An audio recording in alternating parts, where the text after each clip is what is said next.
Hello everyone. आज हमारा ये सेकंड लेक्चर है फूड एंड ह्यूमन हेल्थ से रिलेटेड। फर्स्ट लेक्चर में हमने जो मेन पॉइंट कवर किए थे उनमें न्यूट्रिशन, न्यूट्रिएंट्स, फूड क्या होता है, न्यूट्रिएंट्स कौन कौन से टाइप का होता है, उसके अलावा बैलेंस्ड और इनबैलेंस्ड जो फूड है उसके बारे में हमने बात की थी। इम्बैलेंस फूड में जो माल न्यूट्रिशन होता है उसके बारे में हमने बात की। माल न्यूट्रिशन में फिर हमने प्रोटीन माल न्यूट्रिशन के बारे में बात की, कौन कौन से प्रोटीन से किस किस टाइप की डिजीज प्रोड्यूस होती है और उनका क्या क्या सिम्टम्स होता है। उसके बाद में हमारा जो नेक्स्ट टॉपिक है माल न्यूट्रिशन में ही, वो है प्रोटीन माल न्यूट्रिशन। नेक्स्ट पॉइंट है प्रोटीन माल न्यूट्रिशन। बॉडी के अंदर अगर प्रोटीन सफिशिएंट क्वांटिटी के अंदर इनटेक नहीं किया जाता है, जितनी रिक्वायरमेंट बॉडी को है प्रोटीन की डेली बेसिस पे, वो अगर हम इनटेक नहीं कर रहे हैं तो उससे प्रोटीन की डेफिशिएंसी बॉडी में हो जाती है, जिसको प्रोटीन मालन्यूट्रिशन कहते हैं। अगर हम बात करें कि डेली हमको प्रोटीन की कितनी रिक्वायरमेंट होती है, तो अगर हम एक सेडेंटरी, अगर हम मेंस के लिए बात करें तो जनरली 56 ग्राम per day protein requirement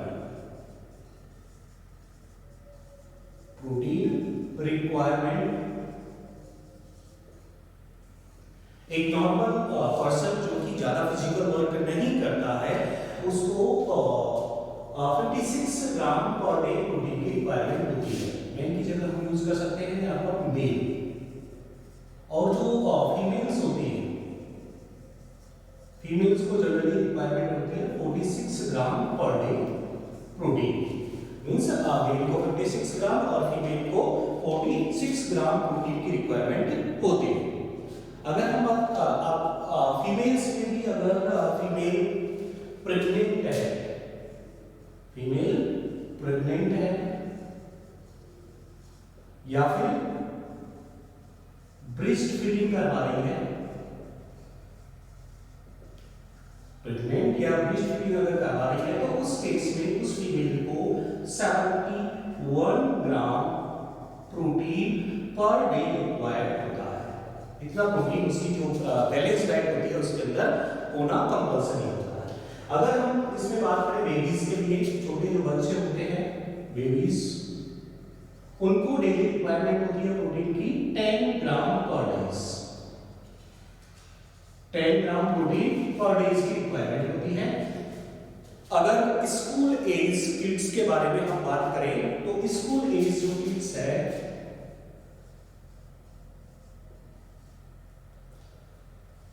school as kids, उनको जो प्रोटीन की रिक्वायरमेंट होती है वो होती है 19 to 35 ग्राम पर डे। तो यहाँ पर हमने अलग अलग देखा कि एज के अकॉर्डिंग, जेंडर के अकॉर्डिंग, उनकी फिजिकल कंडीशन के अकॉर्डिंग जो प्रोटीन की रिक्वायरमेंट होती है वो डिफरेंट होती है। अगर वो प्रोटीन प्रॉपर अमाउंट में नहीं मिलता है तो उससे प्रोटीन मालन्यूट्रिशन जनरेट होता है।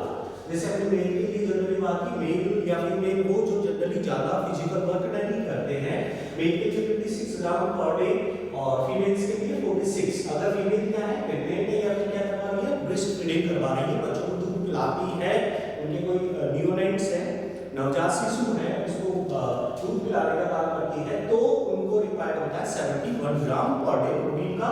छोटे जो बच्चे होते हैं, बेबी होते हैं, उनको 10 gram per day protein required होता है। स्कूल एज किड्स जो होते हैं उनको 19 to 35 gram per day protein की रिक्वायरमेंट होती है। अब जो प्रोटीन मालन्यूट्रिशन की जो प्रॉब्लम मेनली आती है वो आती है बेबीज या फिर स्कूल एज किड्स होते हैं, छोटे जो बच्चे होते हैं। ये जो अडल्ट्स होते हैं वो जनरली इसको अपनी डाइट को मेंटेन करके चलते हैं, लेकिन छोटे बच्चों के अंदर ये प्रॉब्लम सबसे ज्यादा आती है प्रोटीन मालन्यूट्रिशन की। इस प्रोटीन मालन्यूट्रिशन की वजह से जो मेन डिजीज छोटे बच्चों के अंदर, चिल्ड्रंस के अंदर होती है, उनमें 2 मेन डिजीज के बारे में हम डिस्कस करेंगे। एक है क्वाशियोकोर और सेकंड है मेरेस्मस। जो डेफिशिएंसी डिजीज है प्रोटीन मालन्यूट्रिशन की वजह से, उसमें फर्स्ट कौन सी है? क्वाशियोकॉर्ड, एंड सेकंड डिजीज है मैरास्मस। ये दोनों ही जो डिजीज होती है वो किसकी वजह से होती है? प्रोटीन मालन्यूट्रिशन की वजह से होती है।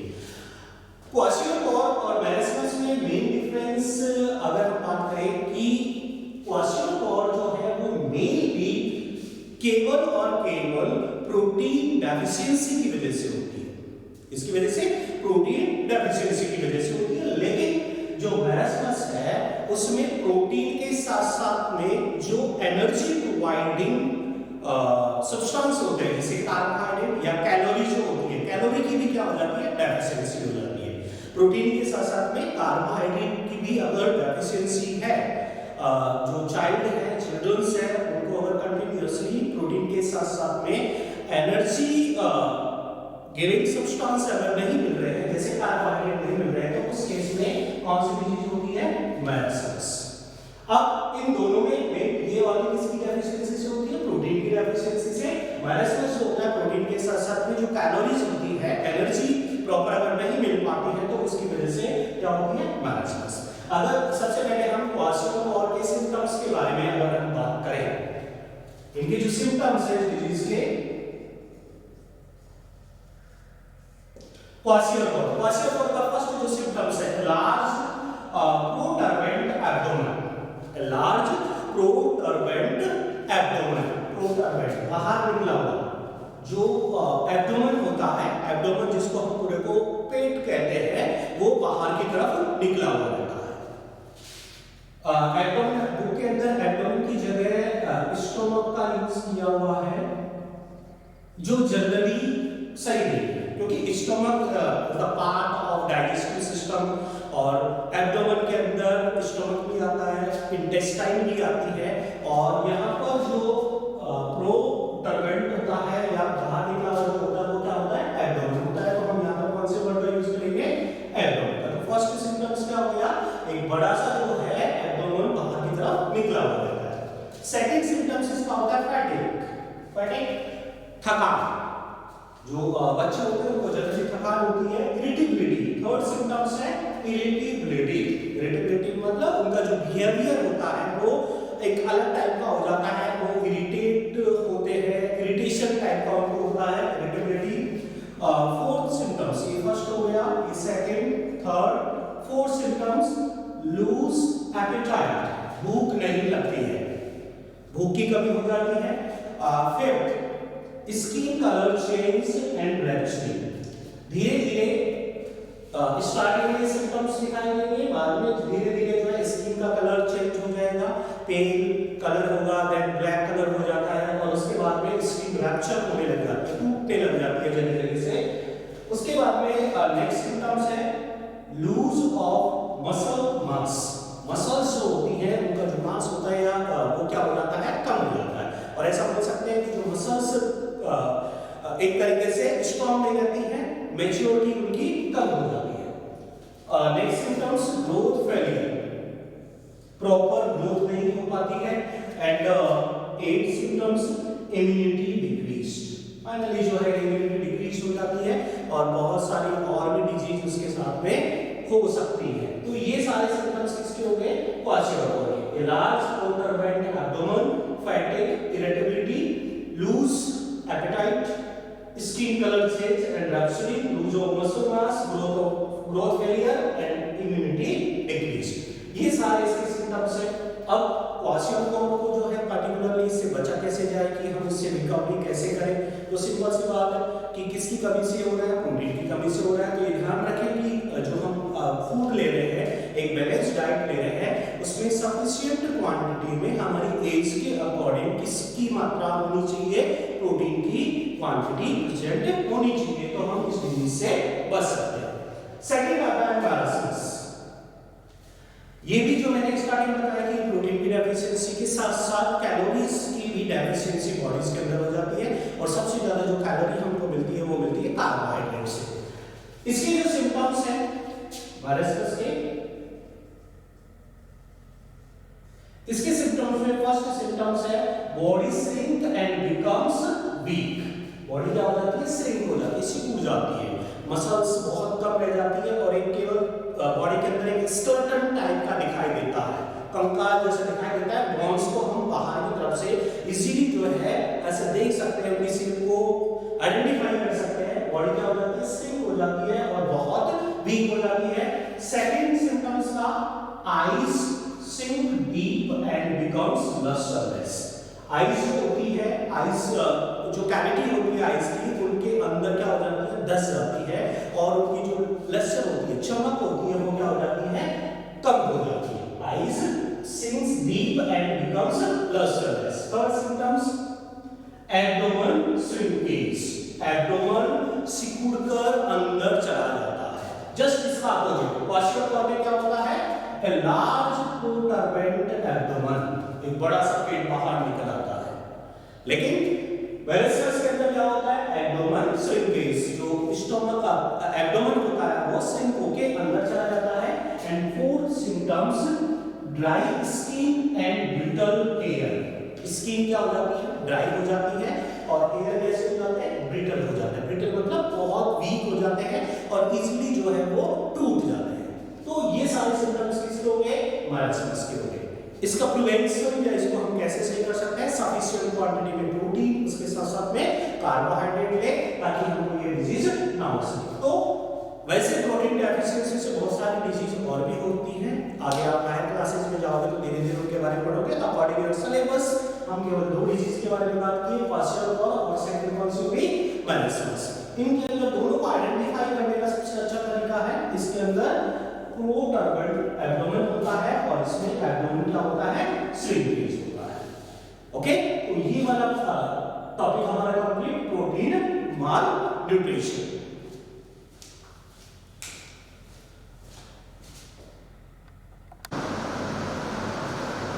विटामिन एंड प्रोटीन मालन्यूट्रिशन के बाद में हम बात करेंगे मिनरल मालन्यूट्रिशन। मिनरल मालन्यूट्रिशन, बहुत सारे मिनरल्स होते हैं जो हमारी बॉडी की प्रॉपर वर्क के लिए बहुत ज़्यादा रिक्वायर्ड होते हैं। उनमें से जो मेन है वो है जैसे सोडियम हो गया, पोटेशियम हो गया, कैल्शियम, फास्फोरस, आयरन, आयोडीन। ये आयरन एंड आयोडीन ये हमारे सिलेबस में है। इसके अलावा बहुत सारे जो है मिनरल्स होते हैं जो बॉडी के प्रॉपर वर्क के लिए जरूरी होते हैं। इनमें से अगर हम सबसे पहले बात करें सोडियम की, सोडियम NaCl होता है और जनरली जो है सोडियम का जो सबसे अच्छा सोर्स जो होता है वो होता है common salt NaCl। Common salt होता है सोडियम क्लोराइड, जिसको हम जनरली फूड के अंदर यूज करते हैं, वो इसका सबसे अच्छा सोर्स होता है। बाकी और जो सोर्सेज हैं वो आपको नोट्स के अंदर है, उनको उन्हें ज़्यादा एक्सप्लेन करने की कोई रिक्वायरमेंट नहीं है। सोडियम जो होता है उसके जो फंक्शन है, उससे पहले अगर हम बात करें कि अगर बॉडी के अंदर सोडियम की डेफिशिएंसी हो जाती है, deficiency of sodium is known as हाइपोनेट्रियम।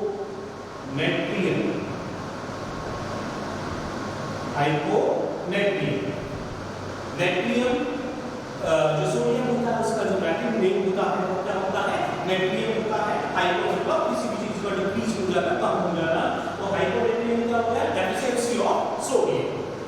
अब अगर इसकी डेफिशिएंसी हो रही है तो उससे बहुत सारी जो है प्रॉब्लम्स क्रिएट होंगी। लेकिन प्रॉब्लम क्या क्या क्रिएट होगी उससे पहले हम बात करें कि सोडियम जो है उसका हमारे बॉडी के अंदर क्या क्या फंक्शन होता है। फंक्शन ऑफ सोडियम, इसमें सबसे फर्स्ट है कॉन्ट्रैक्शन ऑफ मसल्स। मसल्स का जो कॉन्ट्रैक्शन होता है, जैसे हमारे हम हेड को मूव कर रहे हैं, लेग्स को मूव कर रहे हैं, नेक को मूव कर रहे हैं, तो इन सब के अंदर किसका कॉन्ट्रैक्शन होता है, मसल्स का। यानी मूवमेंट जो होता है वो किसकी वजह से होता है, मसल्स की वजह से होता है और उन मसल्स के कॉन्ट्रैक्शन में सोडियम का काफी रोल होता है। सेकंड इसका जो फंक्शन होता है वो होता है transmission of nerve impulse, transmission of nerve impulse. Third function maintain blood volume and blood pressure. ये हमारी बॉडी के अंदर जो है पर्टिकुलर जो ब्लड वॉल्यूम होता है उसको और जो ब्लड प्रेशर होता है उसको क्या करता है, मेंटेन करता है। And fourth important electrolyte of the body. किस तरह फंक्शन करता है? इलेक्ट्रोलाइट की तरह फंक्शन करता है। इलेक्ट्रोलाइट मतलब कि जो सॉल्वेंट होता है, वाटर जो होता है, उसके अंदर डिसॉल्व रहते हैं और बॉडी के डिफरेंट जो ऑस्मोटिक प्रेशर होता है, पीएच होता है, उसको मेंटेन करने का ये काम करते हैं। तो यहाँ पर इसके मेन फोर फंक्शंस होंगे: contraction of muscles, transmission of nerve impulse, blood volume और ब्लड प्रेशर को मेंटेन करने का काम करता है और इलेक्ट्रोलाइट की तरह फंक्शन करता है। इसी के साथ में हम इसके बारे में पोटेशियम के बारे में, पोटेशियम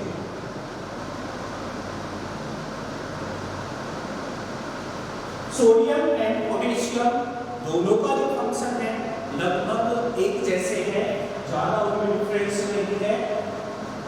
जैसे हमने देखा कि सोडियम का जो फर्स्ट फंक्शन था वो क्या था? Contraction of muscles. पोटेशियम का भी सेम है।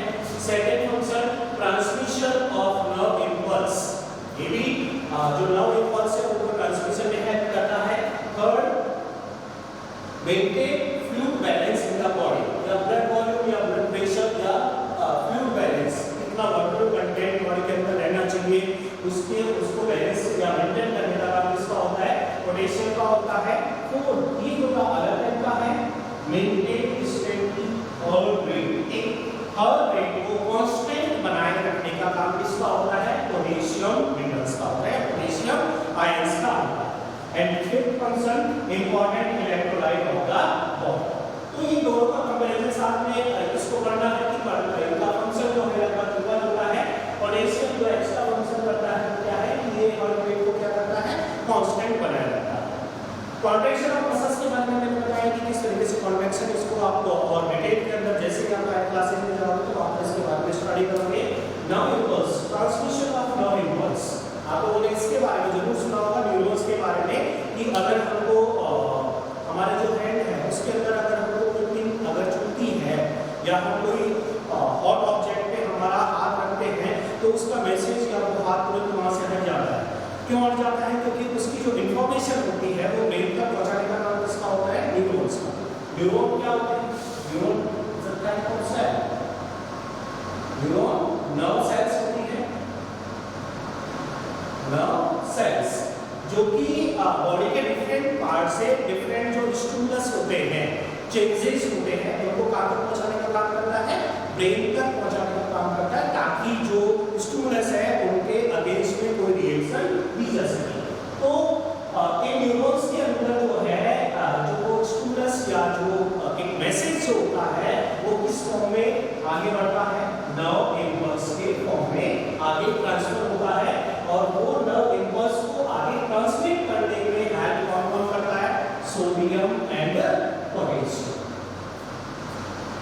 ये हो गया मिनरल न्यूट्रिशन के अंदर सोडियम और पोटेशियम क्या उनके फंक्शंस होते हैं। अगर प्रॉपर्ली ये सफिशिएंट क्वांटिटी में हमारे फूड में नहीं होंगे तो ये सारे फंक्शन प्रॉपर्ली परफॉर्म नहीं होंगे और इनकी वजह से डायजेशन डिजीज होगी। इसके बाद में आता है नेक्स्ट आता है कैल्शियम।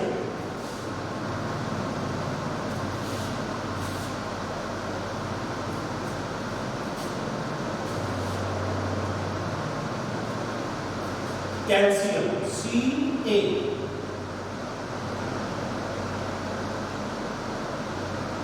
इसके important function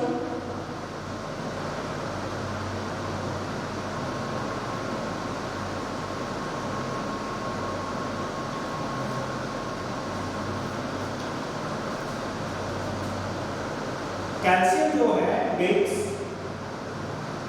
teeth and bones strong with the help of calciferol।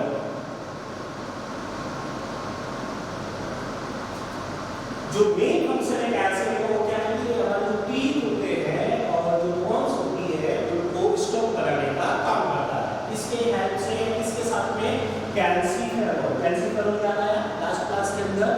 Vitamin D. Vitamin D को क्या बोला जाता है? कैल्सिफेरॉल। इसके अलावा एक और इसका फंक्शन होता है हेल्प इन ब्लड क्लोटिंग।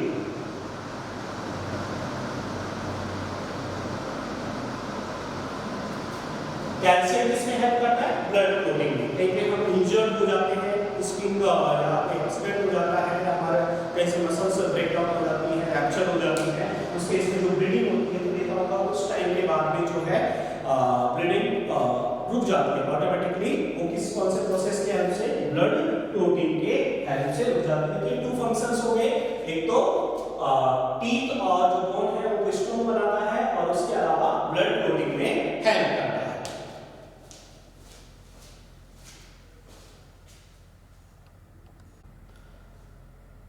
तो कैल्शियम के जो इंपॉर्टेंट फंक्शन है उनमें है टीथ और बोन्स को स्ट्रॉन्ग बनाता है, किसकी हेल्प से? कैल्सीफेरॉल के हेल्प से।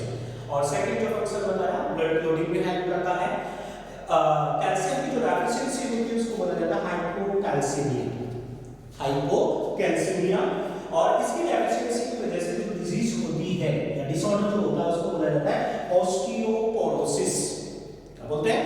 ऑस्टियोपोरोसिस। इसके अंदर जो बॉन्स होती है वो वीक और ब्रिटल हो जाती है, वीक हो जाती है और ब्रिटल हो जाती है, मतलब बहुत कमजोर और इजीली जो है ब्रेकेबल हो जाती है, बॉन्स वीक एंड ब्रिटल हो जाती है। अब यहाँ पर ये वाला पॉइंट आया कि जो कैल्शियम होता है वो किसकी हेल्प से फंक्शन करता है? Vitamin D. तो विटामिन डी का क्या रोल होता है?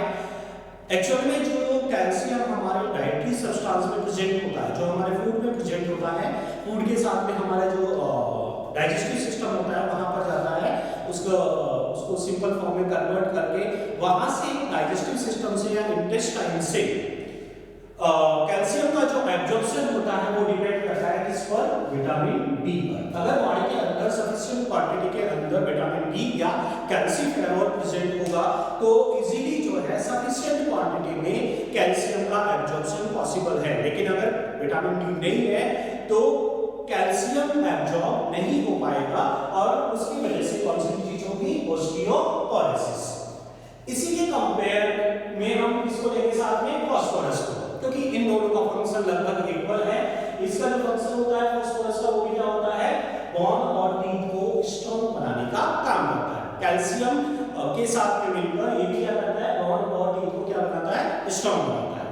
बॉन्ड्स के अंदर कैल्शियम और फास्फोरस एक फिक्स रेशियो में प्रेजेंट होते हैं, लेकिन अगर ये रेशियो में कुछ चेंजेस आते हैं, अगर ये रेशियो कम या ज्यादा होता है, इंक्रीज या डिक्रीज होता है, तो उससे जो डिजीज प्रोड्यूस होती है सेम वही ऑस्टियोपोरोसिस। कौन सी डिजीज प्रोड्यूस होगी? ऑस्टियोपोरोसिस। और ऑस्टियोपोरोसिस का symptoms bones weak and brittle. तो ये क्लियर हो गया यहाँ पर मिनरल माल्यूट्रिशन में। फर्स्ट कौन सा हो गया था? सोडियम हो गया, पोटेशियम हो गया, कैल्शियम हो गया, फास्फोरस हो गया। नेक्स्ट आता है आयरन एंड आयोडीन।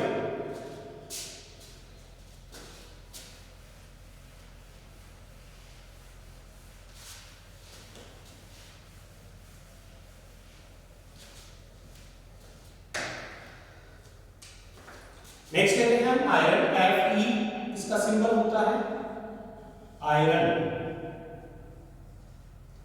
इसका जो सबसे मेन फंक्शन होता है, इंपॉर्टेंट फंक्शन होता है formation of haemoglobin, formation of haemoglobin.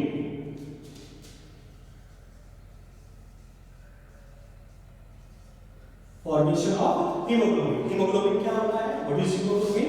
Haemoglobin is a red colour pigment. क्या होता है ये? Red colour pigment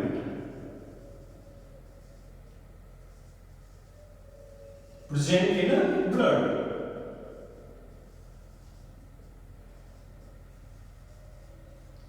haemoglobin is a red colour pigment present in blood. जो ब्लड का रेड कलर होता है वो किसकी वजह से होता है? हीमोग्लोबिन की वजह से होता है। और इसका जो फंक्शन होता है transportation of oxygen, transportation of oxygen. Haemoglobin क्या करता है? अपने साथ में किसको बाइंड कर लेता है? ऑक्सीजन को बाइंड करता है और उसको बॉडी हार्ट के हेल्प से बॉडी के डिफरेंट पार्ट के अंदर उस ऑक्सीजन की क्या करता है? सप्लाई करता है। हीमोग्लोबिन जो होता है मेनली टू पार्ट से मिलकर बना होता है। एक तो हो गया इसका हीम पार्ट और दूसरा ग्लोबिन पार्ट। ग्लोबिन एक टाइप की क्या होती है, प्रोटीन होती है।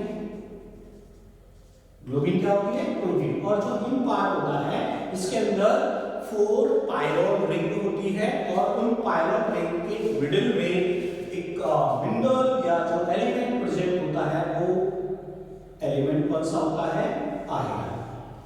मींस हीमोग्लोबिन का जो हिम पार्ट होता है उसको फॉर्म करने के लिए या उसको सिंथेसाइज करने के लिए किसकी रिक्वायरमेंट होती है, आयरन की रिक्वायरमेंट होती है। तो अगर आयरन नहीं होगा तो हिम का सिंथेसिस नहीं होगा, हिम का सिंथेसिस नहीं होगा तो ग्लोबिन के साथ में मिलकर क्या नहीं बनेगा, हीमोग्लोबिन नहीं बनेगा। हीमोग्लोबिन नहीं बनेगा तो बॉडी के अंदर सफिशिएंट क्वांटिटी के अंदर ऑक्सीजन का सप्लाई नहीं होगा। क्लियर? अब अगर हम बात करें कि इसकी डेफिशिएंसी से क्या होगा, डेफिशिएंसी से जो इस पे डिजीज होती है उस डिजीज को बोला जाता है एनीमिया।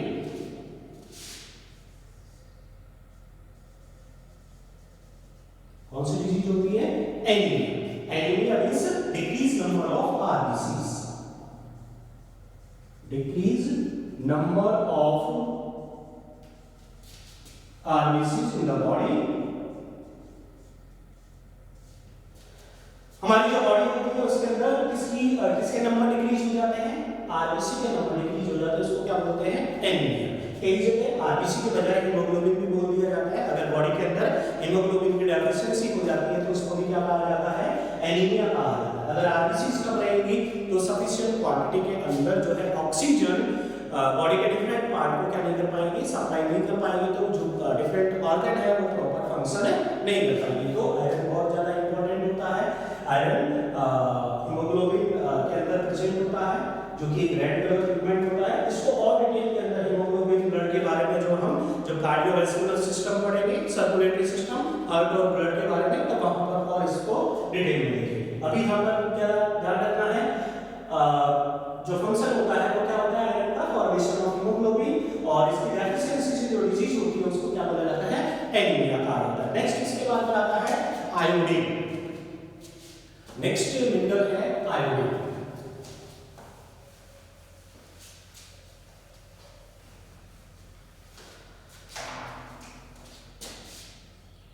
कैपिटल आई इसका सिंबल होता है, आप लोगों ने इसको अच्छी तरीके से पढ़ा होगा, आयोडीन।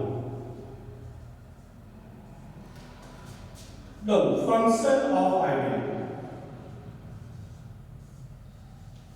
क्या फंक्शन होता है आयोडीन का, formation of thyroxine hormone, formation of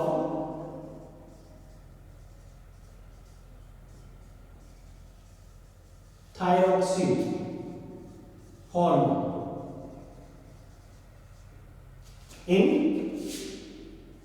thyroid gland.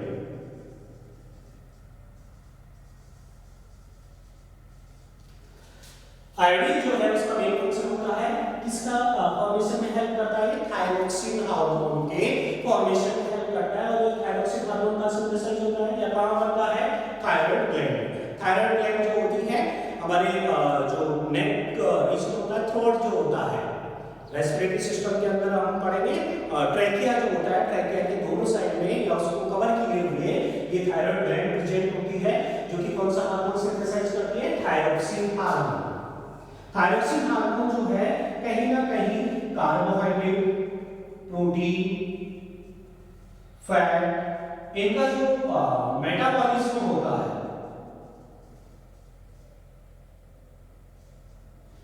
Carbohydrate, protein, fat का जो मेटाबॉलिज्म होता है उसमें क्या करता है, हेल्प करता है। लेकिन अगर थायरोक्सिन हार्मोन सफिशिएंट क्वांटिटी में नहीं बनता है तो उस केस में इनका मेटाबॉलिज्म प्रॉपर नहीं हो पाता है। अगर आयोडीन की डेफिशिएंसी हो तो डेफिशिएंसी से जो डिजीज होती है उसको बोला जाता है goitre.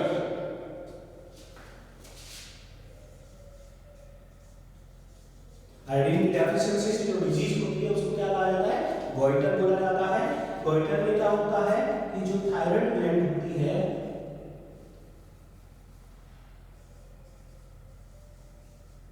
swelling in thyroid gland,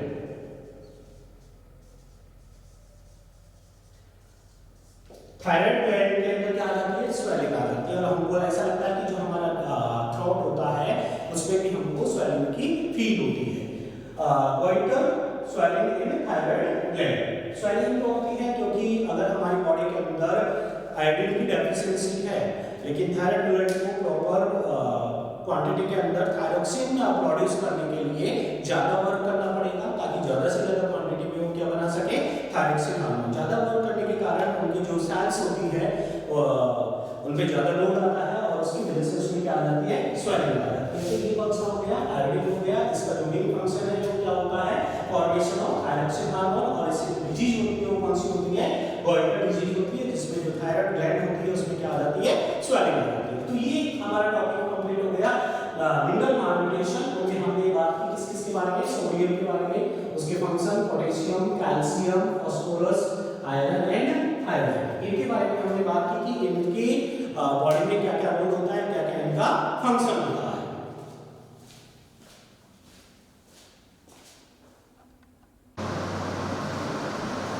next topic के बारे में हम बात करते हैं human health and water. Human health and water, ये आप सभी सुना होगा, water is life. Water is life because it is used for drinking, water को हम पीने का काम लेते हैं, preparing food, bathing, washing utensils and clothes, in agriculture and industry। ये सारे कुछ मेन इसके यूज है। बाकी वाटर जो है हमारी बॉडी के लिए बहुत जरूरी होता है। वाटर जितने भी हमारी बॉडी के अंदर मेटाबॉलिक रिएक्शंस होती है, metabolic reaction means metabolic reaction कौन से सब्सटेंस का फॉर्मेशन होना है, कौन से सब्सटेंस को ब्रेक डाउन होना है, वो सारी रिएक्शंस जो होती है उनके लिए किसकी रिक्वायरमेंट होती है, वाटर की रिक्वायरमेंट होती है। इसलिए वाटर हमारी बॉडी के लिए बहुत ज्यादा जरूरी होता है। इसके अलावा अगर हम सफिशिएंट क्वांटिटी में वाटर ले रहे हैं, डेडिकेटेड जो वाटर को रिक्वायरमेंट होता है उतना वाटर अगर हम ले रहे हैं तो हमारी बॉडी के अंदर फैट जो है वो कम से कम डिपॉजिट होगा। फैट का डिपॉजिट होने के साथ साथ में जो एलर्जी है, डिफरेंट टाइप की जो एलर्जी है उनसे भी हमको प्रोटेक्ट करता है। कंटिन्यूअसली सफिशिएंट क्वांटिटी में वाटर अगर हम इंटेक कर रहे हैं तो हमारी बॉडी के अंदर कैल्कुलस मींस स्टोन का फॉर्मेशन नहीं हो पाएगा या उसके चांस बहुत कम हो जाते हैं कंटिन्यूअसली वाटर इंटेक करने की वजह से। तो इसलिए क्या बोला जाता है, वाटर इज लाइफ। क्योंकि वाटर जो है इन सारे प्रोसेस के अंदर यूज होता है। बॉडी के अंदर मेटाबॉलिक जितने भी रिएक्शंस होती है वो सारी वाटर के प्रेजेंस में होती है। इसके अलावा वाटर हमको बहुत सारी जो डिजीज है उनसे क्या करता है, प्रोटेक्ट करता है। कैल्कुलस नहीं हो पाता है, स्टोन हमारी बॉडी में नहीं बन पाता है। तो अगर हम बात करें कि जो हम वाटर इंटेक करते हैं या जो वाटर पीने के लिए सही होता है, सेफ टू ड्रिंक, जिसको क्या बोला जाता है, portable water, safe to drink. Portable water क्या होता है, सेफ फॉर ड्रिंक। उसकी क्या क्या प्रॉपर्टीज होनी चाहिए, जो हम पानी पी रहे हैं उसकी क्या क्या प्रॉपर्टीज होनी चाहिए। तो ये 4 प्रॉपर्टीज उसकी मेन है। शुड नॉट हैव, फर्स्ट है should not have visible particles and vegetation. जो वाटर हम ड्रिंक के लिए यूज कर रहे हैं या as a portable water use कर रहे हैं उसमें किसी भी टाइप के विजिबल पार्टिकल्स और वेजिटेशन नहीं होना चाहिए।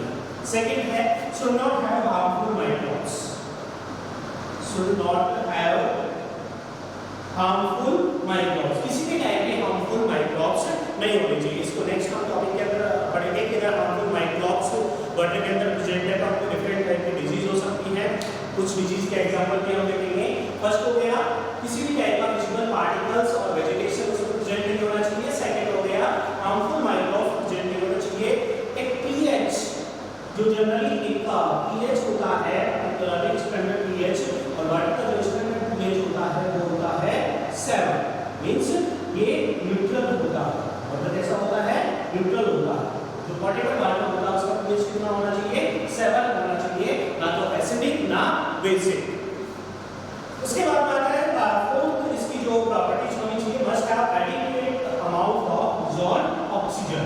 जो वाटर हम पीने ये के काम में ले रहे हैं उसमें सफिशिएंट क्वांटिटी के अंदर क्या डिसॉल्व होनी चाहिए, ऑक्सीजन डिसॉल्व होनी चाहिए। तो ये सारी प्रॉपर्टीज हो गई इसकी पोटेबल वाटर की। इसमें फर्स्ट क्या है, should not have visible particles and vegetation। Second हो गया should not have harmful microbes। pH जो है वर्टिकल कितना होना चाहिए, 7 होना चाहिए। वैसे इसकी रेंज चल सकती है 6.5 to 7.5 जो है उसको एक रेंज मान सकते हैं। इस रेंज का वाटर हम पीने के काम में ले सकते हैं। और इसके अंदर सफिशिएंट अमाउंट में क्या होनी चाहिए, ऑक्सीजन डिसॉल्व होनी चाहिए। उसके बाद में हम बात करते हैं कि अगर ये तो हो गया इसका पोटेबल वाटर, ये प्रॉपर्टीज होनी चाहिए।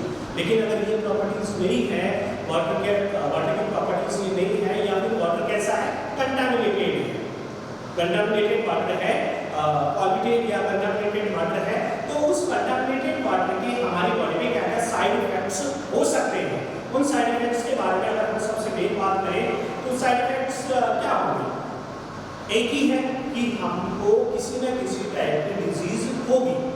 अगर हम कंटामिनेटेड वाटर का यूज कर रहे हैं तो हमको किसी न किसी टाइप की क्या होगी, डिजीज होगी। वो डिजीज जो है मेनली किसकी वजह से हो सकती है, उस वाटर के अंदर प्रेजेंट माइक्रो ऑर्गेनिज्म, वो छोटे छोटे ऑर्गेनिज्म होते हैं, माइक्रो ऑर्गेनिज्म, जैसे बैक्टीरिया हो गया, वायरस हो गया, प्रोटोजोआ हो गया या वर्म्स हो गए। इनकी वजह से डिफरेंट टाइप की डिजीज होती है। और वो डिजीज के क्या क्या सिम्टम्स है, इसके अंदर हम 3 पॉइंट्स को देखेंगे। कौन कौन से जो माइक्रोब्स है जो कि वाटर में प्रेजेंट होते हैं, उन माइक्रोब्स की वजह से कौन कौन सी डिजीज होती है, और उन डिजीज के जनरल क्या क्या सिम्टम्स होते हैं। तो नेक्स्ट पॉइंट के अंदर हम यही देखेंगे।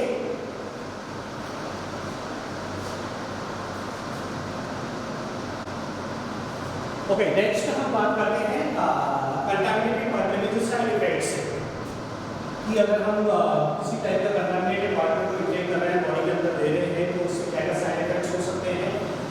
साइड इफेक्ट में जो मेनली है डिजीज प्रोड्यूस होती है, और ये डिजीज जो है डिफरेंट टाइप के पैथोजेनिक माइक्रो ऑर्गेनिज्म से हो सकती है। इनसे होती है पैथोजेनिक माइक्रो ऑर्गेनिज्म। जो जनरली वाटर के अंदर जो पैथोजेनिक माइक्रो ऑर्गेनिज्म प्रेजेंट होते हैं उनमें बैक्टीरिया, वायरस हो गया, प्रोटोजोआ एंड वर्म्स। बैक्टीरिया जैसे इसके अगर हम एग्जांपल की बात करें, vibrio cholera,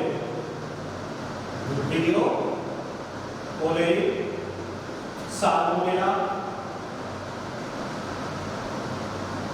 typhi, vibrio cholera and salmonella typhi, ये लोग किसके एग्जांपल हैं, बैक्टीरिया के एग्जांपल है। जो वाटर के थ्रू जो है डिफरेंट ह्यूमंस के अंदर ये ट्रांसफर होते हैं। सेकंड है वायरस। वायरस के अंदर HIV virus, hepatitis A virus, HIV virus या हेपेटाइटिस ए वायरस। प्रोटोजोआ के अंदर जो है मेनली अगर हम एग्जांपल की बात करें तो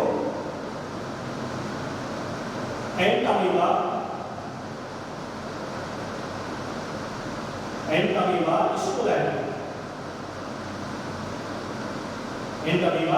स्टोलाइटिया। और अगर हम वर्म्स की बात करें तो वर्म्स में ड्रैगनकुलस मेडिनेंसिस,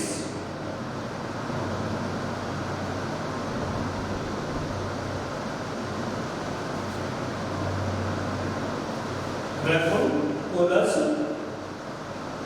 मेडिनेंसिस, ड्रैगनकुलस मेडिनेंसिस की वर्म्स होते हैं। तो जो वाटर है उसके अंदर डिफरेंट टाइप के पैथोजेनिक माइक्रोब्स प्रेजेंट हो सकते हैं, जिनमें बैक्टीरिया हो सकते हैं, वायरस हो सकते हैं, प्रोटोजोआ हो सकते हैं या वर्म्स हो सकते हैं। कौन-कौन से bacteria, virus, protozoa generally present होते हैं, यहाँ पर इनके एग्जांपल। अब ये जो पैथोजेनिक माइक्रो ऑर्गेनिज्म होते हैं उनसे कौन-कौन सी डिजीज हमको जनरली हो सकती है। इसमें सबसे फर्स्ट है कॉलेरा, जिसको हिंदी के अंदर बोला जाता है हैजा। और ये जो होता है वो किसी वजह से होता है, विब्रियो कॉलेरा। कौन सा बैक्टीरिया से होता है, विब्रियो कॉलेरा। इसके जो जनरल सिम्टम्स होते हैं वो होते हैं नोसिया, वोमिटिंग, स्टमक पेन्स भी होता है, डिहाइड्रेशन होता है, लूज मोशन होता है। ये सारे इसके क्या होते हैं, सिम्टम्स होते हैं। सेकंड डिजीज होती है टाइफाइड। टाइफाइड एक टाइप का फीवर होता है जो जनरली कौन से माइक्रोब से होता है, बैक्टीरिया से होता है। कौन से बैक्टीरिया से, साल्मोनेला टाइफी। साल्मोनेला टाइफी से जो है ये डिजीज होती है। उसके बाद आता है डिसेंट्री।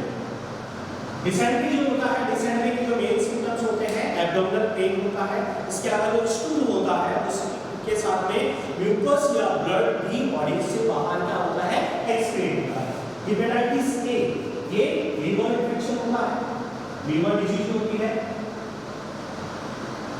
लीवर डिजीज होती है जो जनरली एक वायरस से होती है, हेपेटाइटिस ए वायरस होती है, हेपेटाइटिस ए वायरस। डिसेंट्री जो होती है ये प्रोटोजोआ इसकी वजह से होती है, प्रोटोजोआ की वजह से। कौन से प्रोटोजोआ? एंटामीबा स्टोलाइटिका, एंटामीबा स्टोलाइटिका की वजह से डिजीज होती है। तो यहां पे पैथोजेनिक माइक्रोब्स हो गए, इनकी वजह से जो मेन डिजीज होती है, कॉलेरा हो गया, टाइफाइड हो गया, डिसेंट्री हो गया, हेपेटाइटिस हो गया। हेपेटाइटिस इन पर्सन्स को या पर्सन्स को होता है, उनके अंदर एक और डिजीज प्रोड्यूस हो सकती है, जॉन्डिस। जिनमें हेपेटाइटिस होता है उनके अंदर क्या हो सकता है, जॉन्डिस हो सकता है, जिसको जनरली क्या बोला जाता है, पीलिया बोला जाता है, जिसके अंदर जो बाइल पिगमेंट्स होते हैं उनका कंसंट्रेशन बॉडी के अंदर क्या हो जाता है, इंक्रीज हो जाता है। तो ये सारी क्या होता है, डिजीज होती है। इन सभी डिजीज के जो जनरल सिम्टम्स है, उन जनरल सिम्टम्स में nausea, feeling like vomiting, vomit आती नहीं है लेकिन उसके जैसा फील होता है, वॉमिटिंग आप लोगों को पता है, stomach cramps and pain, stomach में क्रैम्प्स आते हैं और पेन भी होता है, fever, diarrhoea, loose motion, dehydration. Loose motion की वजह से जो है वॉमिटिंग और लूज मोशन की वजह से बॉडी में क्या हो जाता है, डिहाइड्रेशन हो जाता है, इलेक्ट्रोलाइट की डेफिशिएंसी हो जाती है, लॉस ऑफ एपेटाइट, भूख की कमी हो जाती है और फैटिग, थकान हो जाती है। तो ये सारे कॉमन सिम्टम्स हैं जो कि वाटर बॉर्न डिजीज की वजह से हमारी बॉडी में आते हैं। इनमें से जो ये कॉलेरा, टाइफाइड, डिसेंट्री, हेपेटाइटिस, इनके सब कॉमन स्टार्टिंग वाले सिम्टम्स होते हैं, नोसिया, वॉमिटिंग, स्टमक क्रैम्प्स और पेन, फीवर हो गया, डायरिया हो गया, dehydration, loss of appetite and fatigue. तो अगर कंटामिनेटेड वाटर हम ले रहे हैं तो उस कंटामिनेटेड वाटर के अंदर प्रेजेंट माइक्रोब्स हमारी बॉडी में डिफरेंट टाइप के डिजीज प्रोड्यूस कर सकते हैं। इसलिए हम जब भी वाटर का यूज करें तो उसको बॉइल करके यूज करें और एकदम जो है जो प्योर वाटर होता है उसका हम उनको यूज करना चाहिए। वाटर को जो है छान कर पीना चाहिए, उसको बॉइल करके फिर ठंडा करके फिर यूज में लेना चाहिए।